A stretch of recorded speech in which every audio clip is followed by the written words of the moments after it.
ಹುಕ್ಕೇರಿ ಜನರಿಗೆ ನೀರಿನ ವಂಚಿತ ಆಗಬಾರದು. ಅದನ್ನೊಂದು ಬೇಡಿಕೆ ಇಟ್ಕೊಂಡು ನಾವು ಹೋಗಿ ಡಿ ಕೆ ಶಿವಕುಮಾರ್ ಭೇಟಿಯಾಗಿ ನೀರಾವರಿ ಯೋಜನೆಗಳ ಪೂರ್ವವತ್ತು ವ್ಯವಸ್ಥೆ ಮಾಡೋಣ ಅಂತ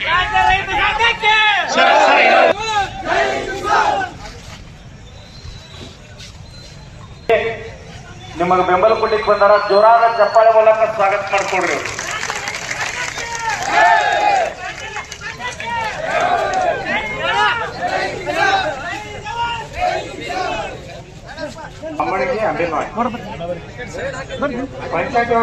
ಆಗಲೇಬೇಕು. ಹುಕ್ಕೇರಿ ಸಂಪೂರ್ಣ ನೀರಾವರಿಯನ್ನು ಮಾಡಲೇಬೇಕು. ಹುಕ್ಕೇರಿ ಸಂಪೂರ್ಣ ನೀರಾವರಿಯನ್ನು ಮಾಡಲೇಬೇಕು.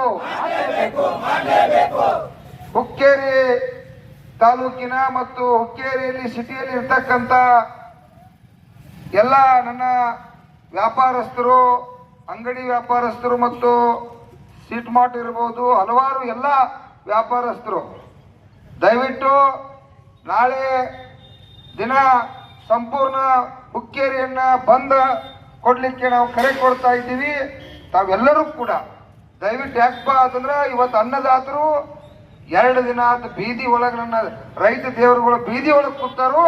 ಈ ರೈತ ದೇವರುಗಳಿಗೆ ಏನಾದರೂ ನೀರಾವರಿ ಆತಪ್ಪ ಅಂದ್ರೆ ನಿಮ್ಮ ವ್ಯಾಪಾರ ಚೆನ್ನಾಗಿ ನಡೀತೈತಿ, ನಿಮ್ಮ ಎಲ್ಲಾ ಚಟುವಟಿಕೆ ಕೂಡ ಚೆನ್ನಾಗಿ ನಡೀಲಿಕ್ಕೆ ಸಾಧ್ಯತೆ. ಅದಕ್ಕೆ ಈ ರೈತ ದೇವರುಗಳ ಪರವಾಗಿ ತಾವು ಸ್ವಾಭಿಮಾನದಿಂದ ರಿಕ್ಷಾದವ್ರು ಇರ್ಬೋದು, ಎಲ್ಲ ವಾಹನ ಚಾಲಕರು ಇರ್ಬೋದು, ಅವರಿವರನ್ನದೇ ಎಲ್ಲರೂ ಹೋಟೆಲ್ ಮಾಲಕರು ವಿಶೇಷವಾಗಿ ಅವರಿವರನ್ನದೇ ಎಲ್ಲರೂ ವ್ಯಾಪಾರಸ್ಥರದು ಕೂಡ ದಯವಿಟ್ಟು ನಾಳೆ ಹುಕ್ಕೇರಿ ಬಂದು ಕರಿತಕ್ಕಂಥ ಏನೋ ಒಂದು ಯಶಸ್ವಿಗೆ ತಾವೆಲ್ಲರೂ ಕೂಡ ಪಾತ್ರರಾಗಬೇಕು. ಬಂದು ಈ ಚಳವಳಿಯೊಳಗೆ ಭಾಗವಹಿಸಬೇಕು.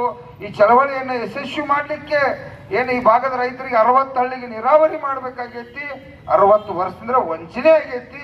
ಆ ಕುಟುಂಬಗಳನ್ನ ರಕ್ಷಣೆ ಮಾಡ್ತಕ್ಕಂಥದ್ದು ನಮ್ದೆಲ್ಲರಿಗೂ ಕೂಡ ಈ ಸಿಟಿಯಲ್ಲಿ ಇರ್ತಕ್ಕಂಥ ಹುಕ್ಕೇರಿ ಸಿಟಿಯಲ್ಲಿ ಇರ್ತಕ್ಕಂಥ ಎಲ್ಲ ವ್ಯಾಪಾರಸ್ಥರು, ಹಲವಾರು ಚಟುವಟಿಕೆ ಮಾಡ್ತಕ್ಕಂಥ ಎಲ್ಲ ನನ್ನ ತಾಯಂದಿರು, ಯುವಕರು, ಮಕ್ಕಳು, ಅವರಿವರೆನ್ನದೆ ಕಾಲೇಜು ಯುವಕರೆಲ್ಲರೂ ಕೂಡ ನಾಳೆ ನಿಮ್ಮ ರೈತರನ್ನ ರಕ್ಷಣೆ ಮಾಡಕ್ಕ, ನಿಮ್ಮ ರೈತ ದೇವರಿಗೂ ಅನ್ನ ಹಾಕ್ತಕ್ಕಂಥ ನಾಡಿಗೆ ಆ ರೈತ ಬೀದಿ ಒಳಗೆ ಕೂತಾನೋ ಆ ರೈತನ ರಕ್ಷಣೆ ಮಾಡಕ್ಕಾಗಿ ತಾವು ಸಂಪೂರ್ಣ ಹುಕ್ಕೇರಿಯನ್ನ ಎಲ್ಲಾ ರೀತಿ ಚಟುವಟಿಕೆಯನ್ನು ಬಂದ್ ಮಾಡಿ ಚಳವಳಿ ಒಳಗೆ ಭಾಗವಹಿಸಬೇಕಂತೇಳಿ ಎಲ್ಲ ಸಾರ್ವಜನಿಕರಲ್ಲಿ ನನ್ನ ಕೈ ಮುಗಿದು ವಿನಂತಿಯನ್ನು ಮಾಡ್ತಾ ಇದ್ದೀನಿ.